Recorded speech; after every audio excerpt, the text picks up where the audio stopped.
Like when we had got hit with Hit 'Em Up, I had to make the call to Biggie, and I said, we not gonna respond. Somebody's gonna get hurt. I said, yo, we sure did. He said, yeah. He said, Big got a He said, yo, he said Big.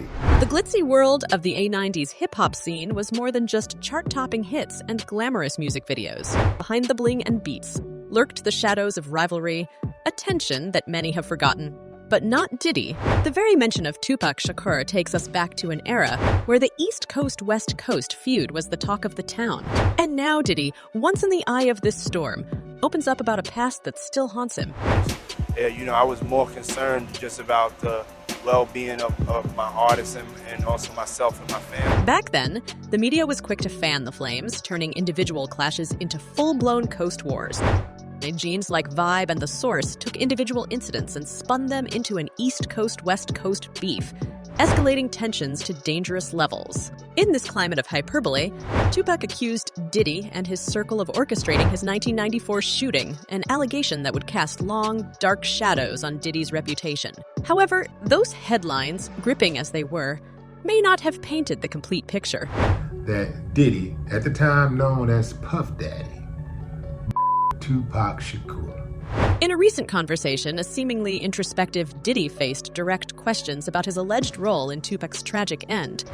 Now, it was this documentary that claimed, which we know wasn't true. Yeah, check this out. We don't talk about things that are nonsense. Such statements hint at a deeper, unspoken regret about the past and the actions or inactions that marked that era. We all grow up. We all do things in ways that maybe you can do better, he reflected. And while he may champion his new life motto, emphasizing positivity and growth, the memories of the 90s, marked by coastal wars and feuds, remain. Central to this is his rift with Tupac and the untimely demise of two of rap's brightest stars. The media's portrayal of the rivalry was, in many ways, a creation of its own, focusing more on sensationalism than reality. This frenzy contributed to an environment where on-record disses turned into real-life vendettas. From B.I.G.'s Who Shot Ya? To Tupac's incendiary Hit 'Em Up, the lines between music and reality blurred, with tragic consequences. As we look back, with Tupac's unsolved assassination still casting its shadow over the industry, Diddy's words resonate with a somber note. I don't have nothing but love for everybody, he says. But one can't help but wonder, is this love an attempt to atone for past mistakes? Or is it a plea for understanding from an era that was shaped by media hype more than reality? I've seen the media portray me like I'm a gangster. It's just not the case. Whatever the truth, as Tupac aptly put it, never get much older, following the tracks of a soldier. The past may be behind us, but the story, it seems, is far from over. The streets of New York and Los Angeles in the 90s echoed not just with the beats of hip-hop, but also with the reverberations of rivalry. These urban landscapes bore witness to stories that were more than just feuds between artists. They were narratives steeped in ambition, friendship, and treachery. The clash between the coasts was no mere music rivalry. It was a life and demise battle that culminated in the loss of Tupac Shakur and Notorious B.I.G. As the dust of those years settles, a cloud of speculation and pointed fingers still hovers, obscuring the real story. Today's hip-hop industry paints a drastically different picture from its 90s counterpart. Diddy, who once found himself amidst the whirlwind of the East-West animosity, now sits atop a billion-dollar empire. On the other side, we see figures like Suge Knight, who once loomed large in the industry, now confined to the walls of a prison cell. Many luminaries from that era, unfortunately, are no longer with us, having either met tragic ends or found themselves behind bars. This stark contrast between then and now is indicative of the sea change that has washed over the world of hip-hop. Serious situation in my life because of the level of power that we had. It could have gone really bad. Yeah. Recent events suggest that Diddy, despite his success and stature, hasn't entirely left behind the shadows of the 90s. One particular incident stands out, a phone call he made to Tupac's brother, Mopame Shakur. Shakur recollects the boy Puffy called me, though.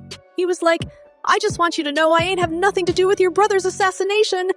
I know who you are, but we never met, and I just want to call you man to man and let you know that. This unexpected outreach, which came on the heels of an LA Times article implicating Diddy in Tupac's demise, has raised more questions than it answers. Was it a genuine attempt at reconciliation or a calculated step to protect his image? Further complicating Diddy's position was the release of a documentary featuring a retired lapped detective. This expose claimed that Diddy had conspired with a Crips gang member to orchestrate Tupac's assassination. Diddy's defense? A reiterated response during his appearance on The Breakfast Club. We don't talk about things that are nonsense. While he definitely sidestepped the allegations, the air of ambiguity remains. Perhaps one of the most intriguing moves by Diddy in recent times has been his decision to return the publishing rights of tracks from artists formerly associated with his Bad Boy records. While on the surface this appears to be a gesture of goodwill, the undercurrents of speculation rage on. Is Diddy attempting to make amends for past actions, seeking a karmic balance? Or is this yet another move in the intricate chess game that is the music industry, one where the line between perception and reality remains, as always, tantalizingly blurred? But beyond the noisy media headlines and conspiracies, the 90s hip-hop scene was also a tale of friendships lost and bonds broken. At the heart of this saga was the relationship between Tupac Shakur and Notorious B, IG2 luminaries who once shared a bond tighter than many understood. Their connection went beyond professional respect. It was personal, deep, and genuine. As author Justin Tinsley, who chronicled Biggie's life, poignantly recalls, they instantly hit it off. This wasn't a superficial camaraderie, but a deep-rooted mutual admiration, further fortified by the shared zodiac sign Gemini. In hip-hop circles, they were often fondly referred to as the Gemini twins. Amidst the pulsating beats and lyrical genius, the pair shared moments that transcended their musical careers. Like the time Tupac opened the doors of his L.A. home to Biggie, an invitation that epitomized their close-knit bond.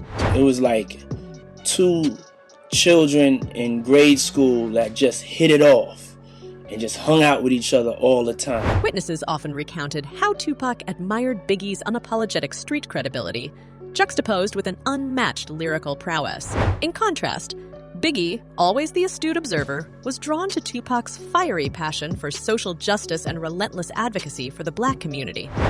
It was like Tom and Jerry. It was like you could not separate these two. You know what I'm saying? However, in this story of brotherhood, there were shadows that would eventually cloud their bond.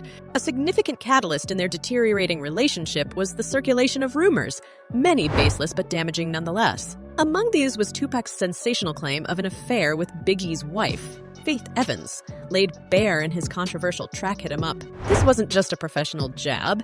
It was deeply personal, dragging Evans into a feud she had no part in instigating. But as is often the case, there were external actors, lurking in the shadows, fueling the animosity between the two. Central to this narrative were Sean Combs, known popularly as Diddy, and Suge Knight, helming Bad Boy and Death Row Records, respectively. Both wielded considerable influence, shaping the careers and, more ominously, the personal equations of their artists. Their involvement added layers of complexity to the already intricate fabric of the Tupac-Biggie relationship. The pathos of the tale deepens when we recall Tupac's traumatic experiences leading up to his first shooting in 1994. A jury had been convened to determine his fate on charges ranging from sodomy to weapons possession, stemming from allegations by Ayanna Jackson. Amidst this personal tumult, Tupac found himself in Quad Recording Studios in Times Square on November 30, 1994. Here, he was shot 5 times in a robbery, an incident that bore the hallmarks of a setup.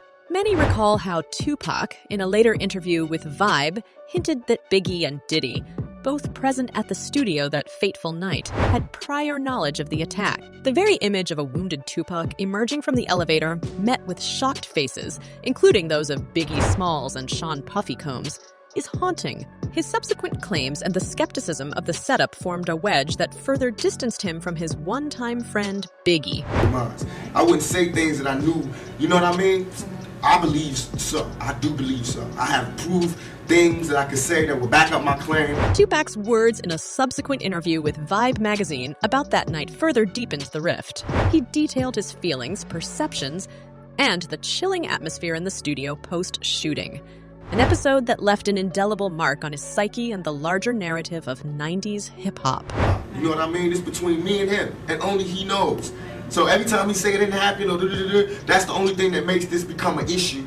In the end, the legacy of Tupac and Biggie is a tale of talent, friendship, betrayal, and external manipulations. It's a somber reflection on the fragility of relationships and the devastating consequences of unchecked egos and vested interests. The hip-hop world, and indeed its fans, can only muse on what might have been had these two titans of rap united, rather than being tragically torn apart. Do you believe Diddy's gestures are sincere or merely industry maneuvers? Moreover, had Tupac and Biggie's bond remained untouched by external forces, would hip-hop's story be different? Share your thoughts below. Until next time, stay tuned and keep the vibes going.